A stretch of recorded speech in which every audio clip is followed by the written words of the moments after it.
गंगा के किनारे बसे एक सुनसान गांव के पास एक घना और डरावना जंगल था। इस जंगल में लोग दिन में भी जाने से कतराते थे।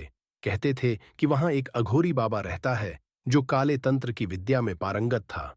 बाबा का नाम कालजयी था, लेकिन लोग उन्हें शापित अघोरी कहते थे। यह कहा जाता था कि बाबा के पास ऐसी शक्ति थी जिससे वह आत्माओं को बुला सकते थे, उन्हें अपने अधीन कर सकते थे और यहां तक कि किसी की मृत्यु का समय बदल सकते थे। गांव के लोग डर के मारे बाबा के इलाके के पास भी नहीं जाते थे। जो भी उनकी साधना में विघ्न डालने की कोशिश करता, वह रहस्यमयी तरीके से गायब हो जाता। रात के समय जंगल से अजीब आवाजें आतीं, कभी किसी के चीखने की, कभी किसी के हंसने की। एक रात अमावस्या का समय था। गांव के कुछ युवा लड़के जो बाबा के रहस्य को समझने के लिए उत्सुक थे, ने तय किया कि वे जंगल में जाकर सच्चाई जानेंगे। वे एक दूसरे का हौसला बढ़ाते हुए बाबा की झोपड़ी के पास पहुंचे।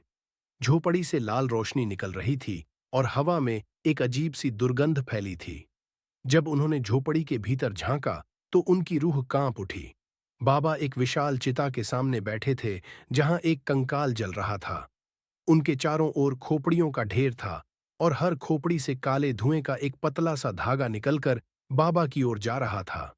बाबा किसी अज्ञात भाषा में मंत्र पढ़ रहे थे। लड़कों में से एक ने डर के मारे चीख दी।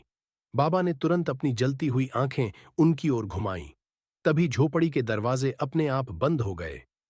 लड़के दरवाजे को तोड़ने की कोशिश करने लगे, लेकिन उनके चारों ओर अंधेरा छा गया। उन्होंने देखा कि काली छायाएं उनकी ओर बढ़ रही थीं।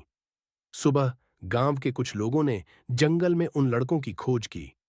झोपड़ी तो खाली थी, लेकिन वहां खून के धब्बे और जले हुए कपड़े मिले। बाबा और लड़कों का कहीं कोई पता नहीं चला। आज भी उस गांव के लोग अमावस्या की रात को अपने घरों में दुबक कर रहते हैं।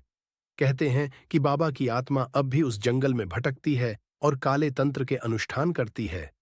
जो भी उनकी साधना में बाधा डालता है, वह कभी लौटकर नहीं आता। यह कहानी उस रहस्य को और गहरा कर देती है